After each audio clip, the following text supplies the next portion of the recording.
Hey guys, my name is Yash Akmanar. Welcome back to the podcast. This is actually now the Real Estate Secrets podcast. It's changed branding. I've actually got Alex. Thanks Hey so mate, much. how are ya? Good man. Yourself? How's Good, things? good. He's, Very busy, but that's very- all right. Yeah.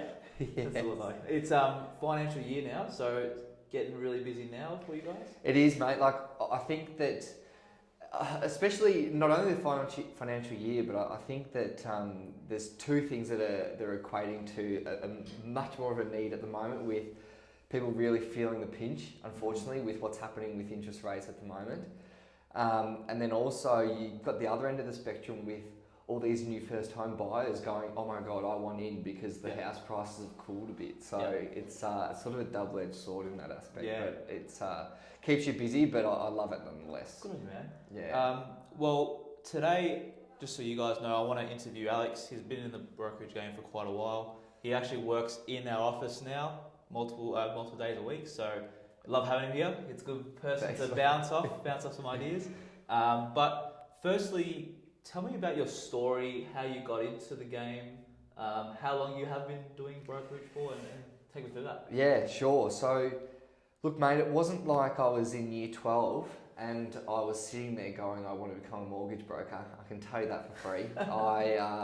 I had original sort of thoughts of being a physio and getting into health and fitness. I love my footy, so I just thought, oh, how good would it be? I'll work with a team and it'll be nice. But mate, things changed really, really quickly. I was doing a degree at uni. I started off doing marketing, then I went into doing exercise and sports science, and I just wasn't happy. And I think the reason I wasn't happy was because I wasn't able to build and communicate with people as much as I would like in either of those jobs. You know, I know that I sort of love to be able to be part of people's journeys. So it came by chance. I was working for a charity at that time, and my job was to sort of help and raise money for charities, and that's when I sort of typically when people see that on the street, or hear it over the phone, they can be quite sort of standoffish, and you completely get that. So I sort of learned early on different ways to communicate with people, and to sort of build a bit more of a relationship that's just beyond what you want. Yes. So came by chance. I was speaking with a relative of mine who worked at ANZ, and he said, mate, why don't you try banking out?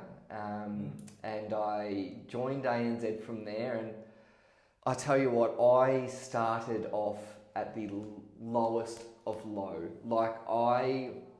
My first job at the bank was to call existing ANZ clients out of the blue, and organise an appointment with them to go into a branch and actually speak with a specialist. Yep. That was my job. I did not give them any advice. Yep. I knew nothing about rates. I knew nothing about home loans. Yep. It was more so just building connections. Yeah. So started there and slowly moved my way up to different roles. A really sort of interesting story that I often reflect on is one of those roles was calling clients and trying to sell them a credit card. And I remember really early on, it sat really uncomfortably. It really did. Like I would be calling someone, and in the back of my head, I'm going, this is not good debt. This is not benefiting you in any way. Yes, it might be a short-term ease. So I actually walked off. I remember the day I spoke with my team manager. I remember she tried to sit me down and give me a spiel and say, "Oh, Alex, you never know." And I just thought, no, like I don't sit well with you. It does not sit well. This is not something that I want to do. So I sort of changed tact a little bit. I went into sort of more so the home lending space, and then moved to NAB, where I was able to sort of be a bit more my own business as such under NAB, and that's where I was able to form relationships, and that's where I fell in love with the home lending side of things, because I know that there are so many clients of mine out there, even from the start at NAB, where they are 26 or 27 and they're buying their investment properties or whatever it may be. And that I find is to be a part of that and to see them building their portfolio for later on in life. Yep. That's something that I really love. Yeah, and I think we're very lucky to be in a field where we get to deal with people's biggest investments in their whole life. Spot on. And it's like, it really holds a special part in people's, especially especially those that really care. Yeah. And I think you care. Yeah. And I definitely care. Yeah. And you can tell with your conversations that you work here, you actually do care. Yeah. You love jumping on a call with people. You love when people call you. Yeah. Like, you get really amped up and you get really. It's good to see. Yeah. And like that's someone that I like to refer to my clients as well. I don't want someone that's. And it works both ways as well, of course. But you can tell that you really love it. 100%, and I think that's one of the things that initially meeting yourself and even meeting the rest of the office, like I've spoken to you about this before, I've worked with other agents, and especially in an industry like this, I really find that there can be agents and brokers who are really obsessed with the me, right? And ultimately, it ends in failure because people out there, they see through that so quickly. 100%. And it's something that I've, working with you guys over the last 2 years, hearing you guys speak to your clients as well, it's like as if it's like how I would want to run my business if I was an estate agent. Yep. And that's what sort of really resonated me with you guys. So, I think, and what I touched on is that people see through it. People out there know when they're trying to be sold and when they're not. So I really thought coming into this game, and I'll touch on it a bit later on when I moved out to myself, but this market we're in is so saturated, full of estate agents, full of brokers. So really, what is going to make you stand out, and how are you going to sort of be a difference in people's lives that they're going to want to come back and come back and come back. So I've learnt that early on, and it's probably something I'll touch on later, but I knew that I had to be different. And working with you guys and seeing how you run your business as well in that same manner is it's really good coming to work. Firstly, it's good to involve yourself with people that are like-minded as well. Yeah, 100%. I used to work at an office in property management where a lot of the people that was working there, every single one was older. I won't say old, but they were older than what I was. And it's just so hard to vibe. Like I only vibe with one person there. And, and now that you've surrounded yourself with us as well, I'm sure it helps you. It does. It does. And it's a great environment here anyway. But take me through the next step. So you worked at ANZ, you moved to NAB. Yes. Now NAB, you're actually getting into the home loan space as well. And you're building those relationships. You're actually starting to find your groove. Yes. Take me through that. Yeah. So I, as you said, I sort of fell in love with people, I guess, having a relationship with me. Yes, I was under the NAB banner, but I was getting people sort of refer their friends and family for what I was able to provide, not what necessarily NAB was. And I know that NAB was a fantastic stepping stone for me, and they taught me a lot. They definitely threw me in the deep end. I can tell you that. They definitely throw you in the deep end. But I got to a stage where there were clients of mine who were coming in, and it was at a stage where rates were starting to come back down. Those were the days. And I knew that NAB was no longer being as competitive as the Commonwealth Bank that was across the road. Yep. So clients would come in and they'd say, hey, look, Alex, we want to buy this, we want to buy that. And I'd sit there with these rates in front of me and being able to try and negotiate. And I knew that across the road, for these people, there might be a better option. Yep. So it only made sense for me then to go, all right, well, how do I get into a space where I can have access to everyone, but still maintain the relationship and still know that, all right, whatever I can put in front of my clients, I know that it's going to be the best option for them. Yep. So it was the only logical move. It sounds all rosy. It does. Like when I sort of go through these stages, it sounds rosy, but I can tell you, I started my business and I went out by myself to be a broker at the start of COVID. It was the month before COVID, I reckon, was discovered.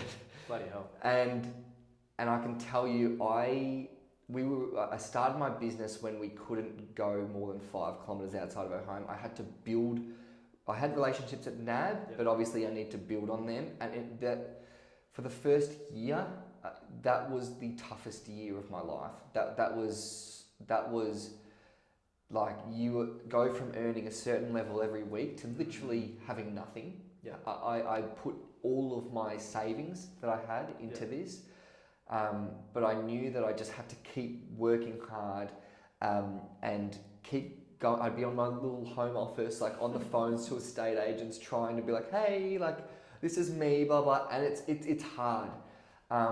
But things certainly, when it started to open up and COVID, sort of slowly dissipated, was when I could really form a bond, because then that way I could show more of my value to those around me. And I knew that if I can just be a value add, whether it to be yourself on how you can help your clients and how you can help them possibly save money by refinancing or maybe a bridging loan or whatever it may be, I could then get more of me out there, and I could value add to not only my clients but also the businesses around me. So that's when things really started to progress. Good on you, man. And I'm proud of you, bro. It's very awesome to see. Thanks. It is awesome to see. Thanks. Take me through that initial stage where you went out on your own. Talk me through the emotions that you're feeling. Talk me through, and also, this is a really important question. Talk me through what drove you to push past all the harshness, because like you said, it's a very big difference from earning a certain amount each week, knowing that's coming in, to earning nothing, putting all your investment into this, and it's blind. I know you've got yourself, you're backing yourself, but talk me through those emotions. Yeah, I tell you what, like they were hard days. I can talk you through a story I remember being, and it's almost embarrassing. It is a bit embarrassing, but I remember things got so dire that I remember even being on my way to the office, looking at my petrol gauge and going, oh my God, like, I don't know if I'm going to make it. Wow. That's how dire things got. But I just knew that I had still clients and people who I'd formed relationships with at NAB.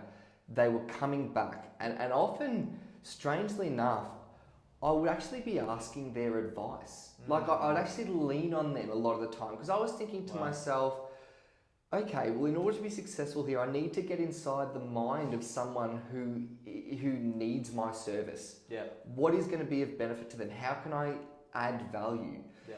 And I learned really on that, through all those dire times, it made me realize that, you know what, like, if I can make this work, this is going to be so much more rewarding. 100%. It's going to be so much more rewarding. 100%. And I thought about that all through those times, and it made those initial wins. Like this is also like, I remember settling my first loan by myself, and I sat in my car and I could almost cry. Like, I just sat there and sat outside my house, and I just had this moment to myself where I was like, oh my God, like, maybe this can work. And then it built on that. And as I said, it only built not on what people could give me. I learned that really quickly. 100%.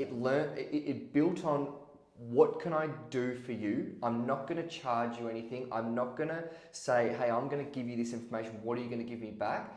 It's, how can I make your life better? Whether you're an agent, how can I make you sell more properties or have better relationships with your clients? If you're a client, how can I save you more money? Or potentially, if you come to me and you said, hey Alex, I am looking to buy, but maybe it's in a year's time. All right, how do we plan for that? Yeah. And then that comes back. Yeah. It comes back. Absolutely. So lots of different emotions, and as I said, the addictive thing was, I guess, the reward in people calling me crying that they've settled on a house, or that became addictive. Yeah. Nothing else but that. That was, hearing.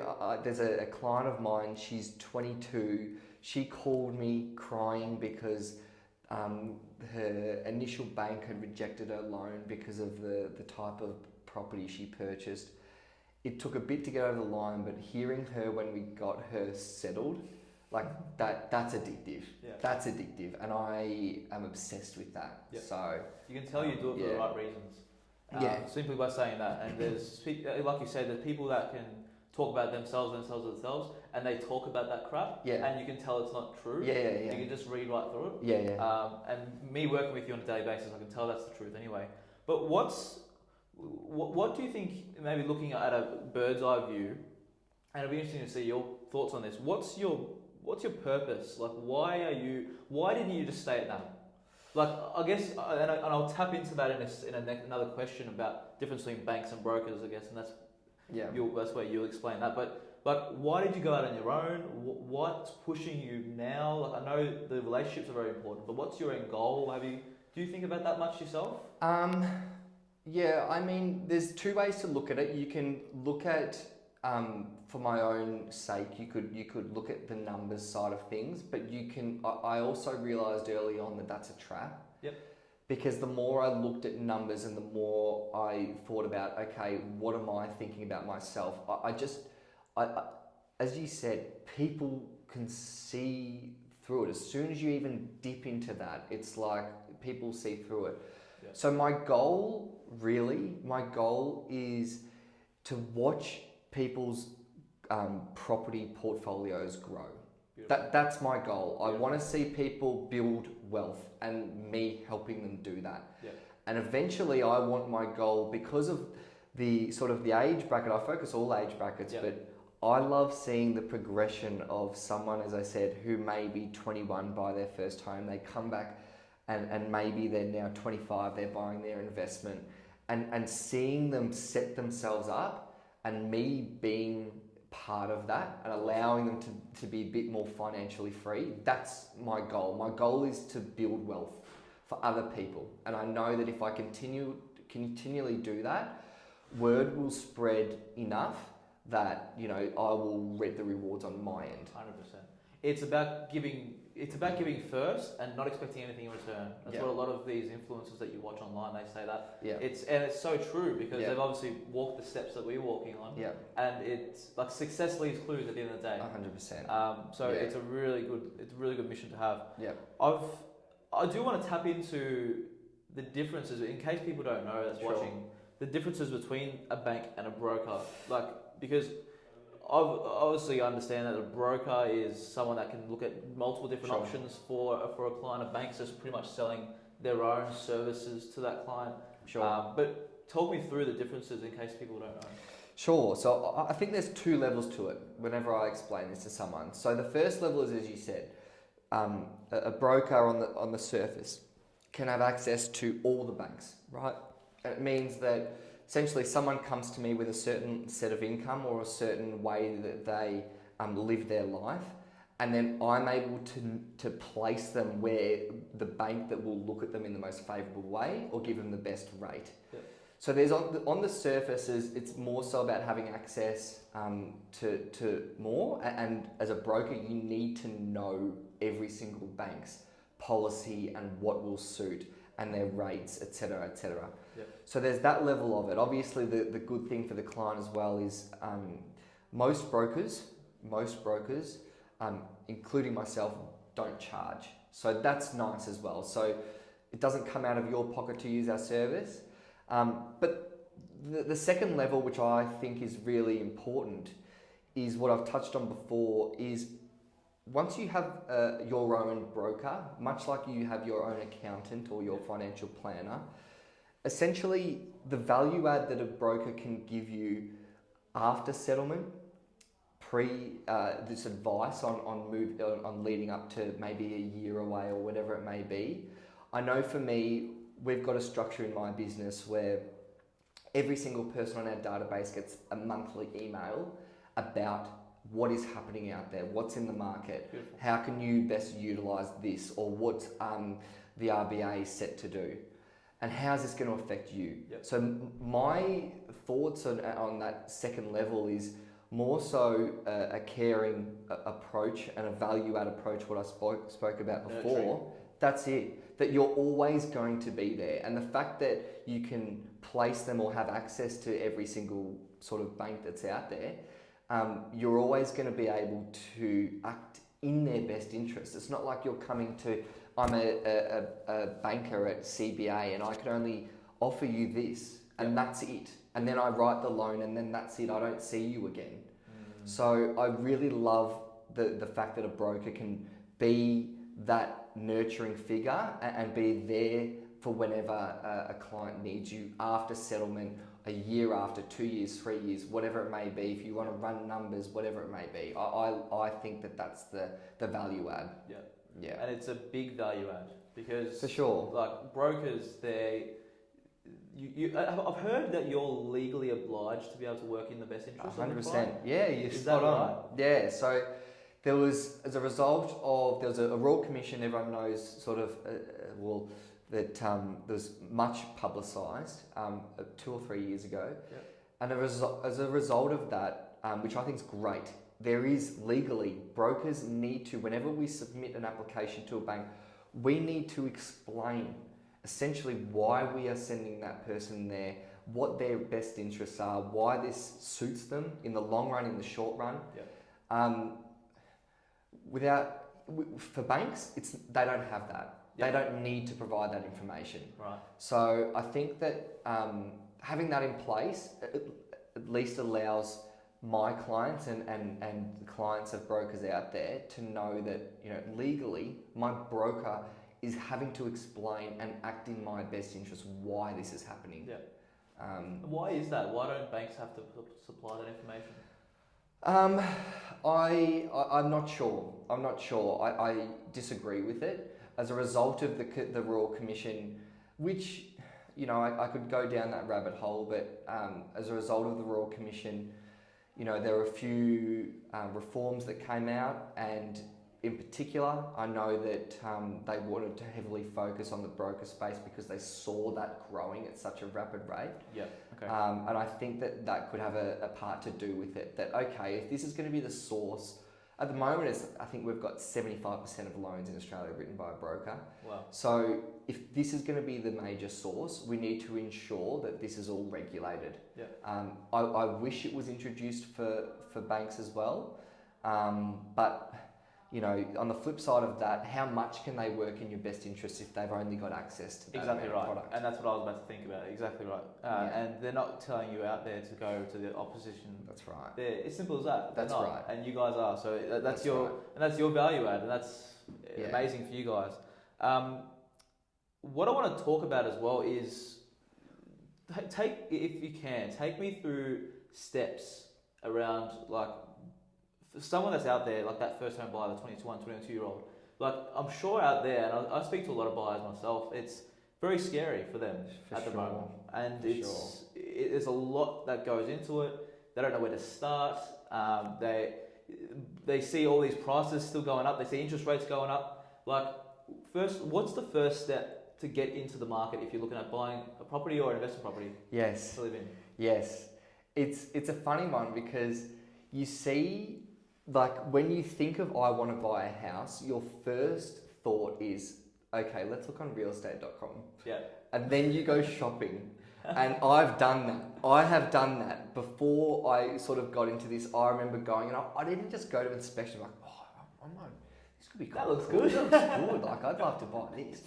But essentially, you have to know what you're working with first. So absolutely get in touch with your bank or your broker, whichever you prefer, and know what you've got to play with. Your broker should break down with you, firstly, what you can borrow, and secondly, what you're going to need to be able to purchase the home in terms of your own cost. Yeah. Now, the process it's sort of like a 3-step process, I would say. So number one is speaking to your broker, having them advise you of what your budgeting would look like. Yep. Number two, would be having then formalised that and having the bank or the broker essentially apply for a pre-approval for you. Now, pre-approval, the best way I like to explain it, it's like your halfway approval. It's the bank saying, here is X number of funds that we are happy to lend you. This is the piece of paper saying it. Now go shopping for 3 months, knowing that this piece of paper, someone from the bank has looked at all of your financials, and this piece of paper is saying, yep, Yash, you've got $400,000 from us. Whatever you put on top of that, and you'll speak with your broker about that, this is how much you can purchase for. So that third step, which is the best step, is the shopping. It's the best step. It's so fun. So essentially going to inspections, going to auctions, knowing that you are a viable buyer. Yep. And to an agent like yourself, I'm sure you would agree, if I had 2 buyers, one with a pre-approval, one without, you are 100% going, okay, I know that person without the approval is going to take time. So the vendor is going to go, okay, well, let's have a chat to this person first. They've already got their stuff sorted. 100%.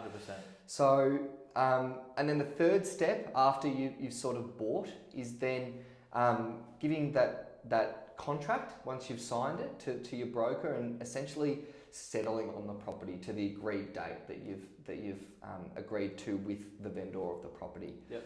So 3 steps. What I would really advise, especially for first home buyers, because it's not taught. None of this is taught. Which is why I'm doing this podcast. That's right. It's ridiculous. None of this is taught, and I disagree with that so much. Yep. And what I would advise is, even if you think you may be, there may be, I may need X amount of money, or I may need this, or maybe that, just contact a broker or someone and speak with them about it. Ask them all the questions you want, because you're going to walk away from that having a much clearer idea. And often people are surprised with the outcome, because there's a lot of misinformation out there, a lot. And really, there's a lot of government schemes out there that assist first home buyers to be able to get into the market. And there's a lot of misinformation that really it's up to your broker to then make it a lot clearer for you. So all I say is, don't be afraid to ask the question, whatever position you're in. Yeah, great advice. And what do you think are the biggest misconceptions out on the market with that? Yes, the biggest is the classic. The classic is the 20% deposit. Right. That's a classic. I see that every single time.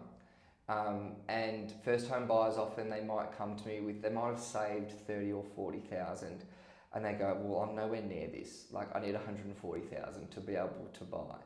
But it's not the case. The biggest misconception is that you need 20%, which is not the case. You can get in with a 5% deposit, as little as 5, thanks to the government schemes that are around. Yep. Another really big misconception that I find is, and I don't know where this has come from, but the fact that people, I don't know where this idea has come from, that you need to hold credit before applying for a home loan. So a lot of people come to me and they say, Alex, I don't have a credit card. I need a credit card. Someone told me I need a credit card before I can apply for a home loan. And I go, no, don't get a credit card. I would rather you not have anything. Yeah, right. So it's a minefield out there, and one space that I want to get into more over the next year, and one goal is making more of a presence about educating first home buyers, investors online, because I find that if I can help educate people, and just through what I know, and whether they use me or not, it doesn't really bother me. I would rather educate, and I find that that will come back in some form. Absolutely. So that's a bit of a goal, and I think that sifting through the misinformation is something that I think I'd love to get into, and to be able to clear a lot of that up. Yeah, and it needs it out there. There's a few good people that are doing it right now. Yep. I think we both talked about Mark Burris. Yes. He's great at Yep. It gives a whole rundown of the market. Yep. And we just need a lot more of that out there. Yep. What should I be concerned if I'm a buyer? Should I be concerned with the interest rates? Well, because there's a lot going on. There's a lot of information out there, like you said. Again, maybe a lot of misconceptions out there. Yeah. What's happening with these interest rates? Should I be concerned? Talk me through that. Yes. So for a buyer, I think that there's two ways you really need to look at it. So number one, as a buyer, it's with the market cooling and being able to enter the property market potentially around this time might be of benefit because we're not seeing these skyrocketing prices like they were in COVID. So you can then go, all right, well, maybe the prices are something I can jump into. The other way is obviously the lending side of things and your expenses. Now, what a bank will typically do, and 99% of banks will do this, is if you're going to be applying for an interest rate of 6%, they will stress test your application as if you were on a rate of 9%, so 3% buffer. It will apply to all of your lending. So they will say, all right, well, we will pretend as if you're paying on 9%, and can you afford that? Right. So often, if a bank says that you are able to afford a loan, often they've stress tested it on their end. Yeah. But the other aspect you have to think of is, okay, but what's my comfort level? Yeah. And that's something that you need to speak with your broker about. Potentially you've got a baby on the way. Potentially you may be looking to take up a new job. These are things that the broker has a responsibility to talk to you about and make sure that, hey, even though the bank has said you can afford this much, does this actually suit you in the long run? If repayments were to rise by this amount, does this suit you? Yep. So I think for a buyer, it's a great time if the right conversations are held around your budget and what your comfort level is. Yep. And I think that if you can sit down and nut that out, I think it's a fantastic time. I think that, to get into the market. Yep. On the flip side, we've got those who are already in. And over the last 18 months, we've seen a lot of stress put on existing mortgage holders. And what I spoke about before is that 3% buffer that was originally taken in place for those existing buyers, now we're up to that buffer. Yeah, right. And that's now why we're finding this taking place. Yeah. So I think that, as I said, along with the bank being able to approve it, you need to be able to have the conversation with your broker what your comfort level is and what will that look like, with a 1%, 2%, 3% rate rise. I think what is really important for existing borrowers to know is that there are plenty of solutions to ease the pain, at the moment especially. And many of those involve not only just refinancing to a better rate to reduce those repayments, potentially restructuring your repayments. Potentially you go on an interest only for a period of time, which can help ease that burden for a year, and then revisiting. Or potentially we look at your loan term and, okay, maybe do we play around with that to see if we can minimize your repayments from there. Awesome. There's heaps of different ways, and I think that if those conversations are held, it can be really beneficial. So I really advise not only a first home buyer, but those existing mortgage holders who are feeling the pinch, speak with someone and just see what options you've got, because there are options. Yeah. Don't you guys feel comfortable and confident with this guy? I already do. No, it's great how you break it all down. It makes complete sense. What do you think? Actually, before I ask that question, I actually got a listener's question in. It was interesting. And you touched on it before about, like, if you get a baby, for instance, you go into a property with two incomes. Yep. And what if that couple now has a baby? The lady is out of the question. Yeah. For maybe 1 or 2 years before they get to start to work. Yeah. What happens to that loan? one person has to cover that loan? Well, that's right. That's one thing to think about again, isn't it? 100%. Like if that's something that's on the cards, that needs to be spoken about with your broker, and you need to then go. I find the best way of doing that is actually looking at what real life would look like in that scenario. It's like, all right, if I've got 2 applicants here, and I say, for the male applicant or the female applicant, whoever it may be, on one of your incomes, you know, what does this look like? So, yeah, it's.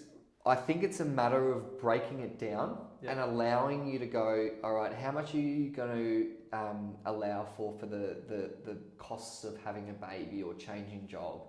And I think to be able to break it down and put the numbers down, and instead of just talking jargon as such, I like to really go, this is how much you're going to have at the end of the week on one income. This is how much your repayment's going to be. This is how much you've budgeted for a baby. This is how much you've got left. Can you live on this? And can you live on this if this repayment increases by 1, 2, 3%? Exactly right. So I think it's the responsibility of whoever is writing that loan to have that conversation with you. Yeah, and it's about, again, it comes down to that transparency, that communication, and it always helps when you break it down in person and then you break it down with numbers. Yeah. They can actually see it. Yep. Instead of having to think about it and all this jargon, like you said. No, great answers. So, that hopefully settles that. If you're looking at having a baby, talk about it with a broker.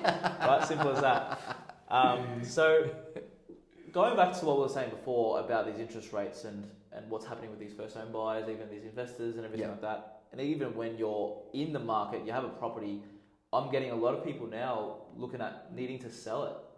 There's a bit more repossessions happening as well. It can be scary out there. What do you think is going to, I don't know, you don't have a crystal ball, but what do you think is happening next with interest rates? What do you foresee in the future? It's amazing how many times I get asked this question. It's probably one of your most common questions. You know, like it is. And at the moment, the RBA has one weapon, and that is raising the cash rate, which is unfortunate because even though inflation is affecting 100% of people out there, obviously there's something like 30% of those people only hold a mortgage. So unfortunately, it is the one weapon that is attacking 30% of the market, essentially. And then the on-flow effect of that is that then those who don't hold a mortgage, tenants, who are under a landlord who's trying to make these repayments, then get their rent increased. So I think that my personal opinion is that the RBA has shown that they've got one goal in mind, and they're pretty ruthless. Like they've got their one weapon, and they're going to continue to fire that weapon until they have a reduction in inflation to a level that they want. So it wouldn't surprise me if there was 1 or 2 more interest rate rises. And I think it's really important, especially for borrowers, to budget in those rate rises in case they happen. But yeah, what we know is that the RBA is pretty ruthless, and you know, until there's talk of inflation coming back down, there's only going to be one solution. So I would hazard a guess there's a little bit more room that they're gonna pull the trigger to get this inflation further down. And talk me through it in case someone that's listening doesn't know what is inflation. What's the importance? Why are they looking at trying to bring inflation down? So they're increasing these interest rates in order to bring inflation down. Why is that? Yeah. So essentially, what the thought process is that. Inflation at its core is basically the increase in price of goods from year to year. So you go to Woolies now, and I dread going to Woolies. I dread Woolies now because I go to Woolies, and what I find, and the inflation rate they've set at the moment is they've seen a 7% increase, right, in goods from last year to this year, the cost of goods. But when I go to Woolies, I see a 20% increase. 100%. So that's another argument in itself where a lot of this is coming from. But essentially the idea of the RBA is that they want to decrease spending by mortgage holders out there and by the community. So then companies out there, or your sort of big retailers out there, are forced to lower their prices because of a simple supply and demand. There's essentially they've got too much supply, not enough demand. They have to reduce. So that's the thinking. They want to reduce spending, reduce spending in the market. And unfortunately for those out there, you know, it bothers me that inflation. Yes, the argument from the RBA is that it's better to have, you know, increased rates rather than increased inflation. But if we look at it as a whole, you know, inflation affects 100% of people, and they're unfortunately targeting 30% of the market who hold a mortgage for this problem, and it's really having an effect. So it's a whole other argument in itself, but that's basically what it is at its core. Yep. Okay. And I guess in order to look at the other side of that, with what buyers and what consumers can do to mitigate that risk, is there anything they can do? Like, I'm sure budgets come into play. Is that something that you help people with? Is budgets 100%. in order to forecast that? Yeah, 100%. And I think that's something that it really depends on who you're speaking with, but I've found that that's something that if I can, again, it comes back to the value add. It doesn't cost a client any money to sit down with myself or another broker and actually work out a budget. It's just who, you know, you might have some brokers out there who may just go, well, what's in it for me? And that's unfortunately the case. But in terms of being able to sit down and forecast, as you said, and strategies, I think that's really, really important.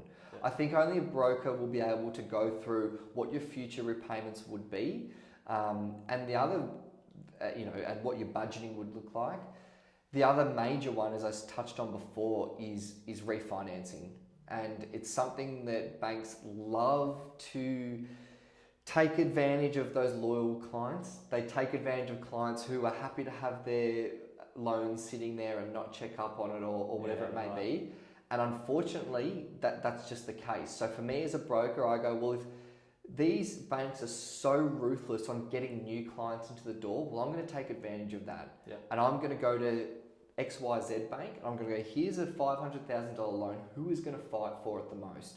And ultimately that means that the client on the other end is going to get a better rate because he's got 3 banks vying for business. There you go. So I think not only budgeting for non-mortgage holders, but also sitting down with your broker and talking about potential refinancing, potential restructuring can really, really help. For example, I've got a client of mine at the moment who his current principal and interest repayments, and if people out there aren't familiar with that, essentially you've got 2 options to pay down your loan, whether you pay just the interest to the bank or you pay down the loan as well as the interest, being the principal. I've got a client out there who owns an investment property. He has his own property, and essentially he had this letter from his bank a month ago saying, all right, well, Mark, let's call him Mark, your principal and interest repayments on your investment property are now going to be 3 times what they were when you had your loan that was fixed previously, right? Because that's now expired.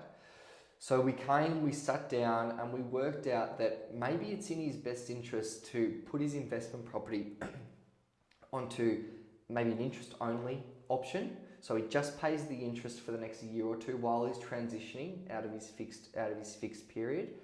And then also, while he's got that own loan, whatever extra money he's saving from this loan, dump it into this one. Yeah. Pay this one off as quick as you can. Obviously, you can go into the tax benefits of that, etc. It's not, it's something I'd advise you speak with an accountant about. But there are so many strategies out there that can assist, especially with what is happening out there now. Good. And it's like you said before, it's good to have a broker that is very knowledgeable around the whole fact and around different strategies as well.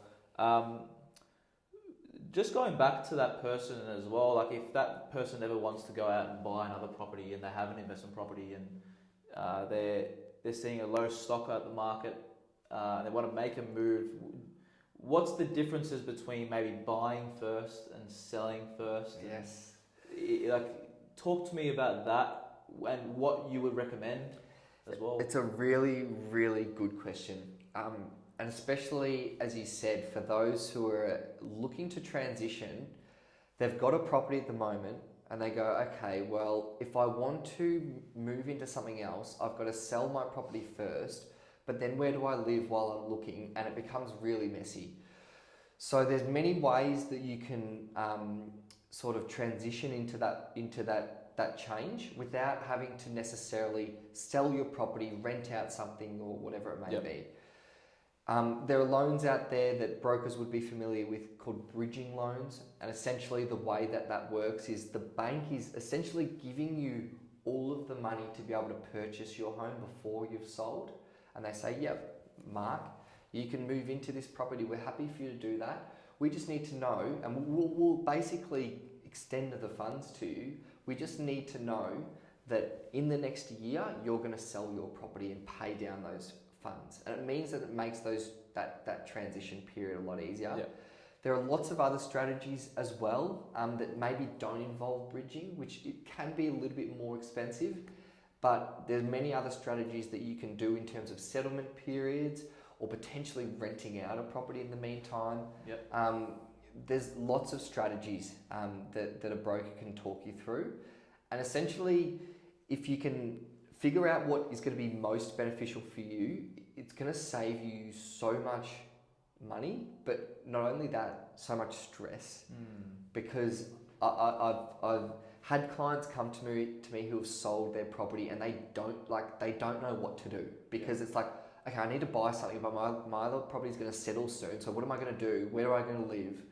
And it's just about navigating that. And I think being that sort of nurturing person and taking on that stress, that's my role. I always say that to my clients, like, if you're stressing about something, please tell me about it, let me handle it, and I will work it out for you so you don't need to, because I don't expect you to.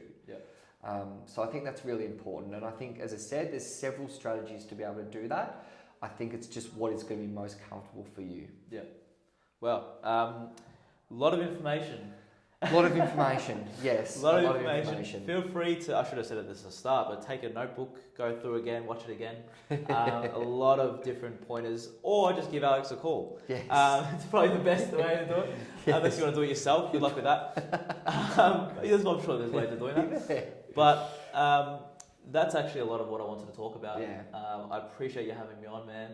I really do look forward to it. I appreciate being on. I really do. As I said, it means a lot to work with someone like yourself who's like-minded. We've both got the same goals for our clients. And as I said to you before this podcast, it means a lot that not only you've asked me on, but it means a lot that hopefully I can just help whoever's watching out there. Maybe you've gained one thing from this. It's better than what you had before. So I appreciate it. Knowledge is power, man. Yes. Thanks, mate. I appreciate it. Any last pointers? Where can people find you? Look, in terms of finding me, you can Google me if you like, and it'll have my details there. It'll just be Alex Bongiorno, and I'm sure Yash will put the spelling up, because Bongiorno can be sometimes hard to navigate. But Google me, will have my details there. And as I said to Yash, my service to you is not just about, hey, you need a home, what can we do? It's how can I help you, whether it be in 5, 10 years, however long it is. Please reach out, because I'd love to just, even if I can equip you with something so we can plan and you're going to be in a much better position, I'd take just as much out of that. Yeah, awesome, man. And all the details will be down below, his Instagram, his website, anything, any contact details, feel free to look at it down below in the description. Feel free to follow along for more episodes. This is the first one for the year with Alex, but there's a lot more coming up. And thank you again for having me. Thank you, mate. Appreciate it. Appreciate it. Take care. I love that.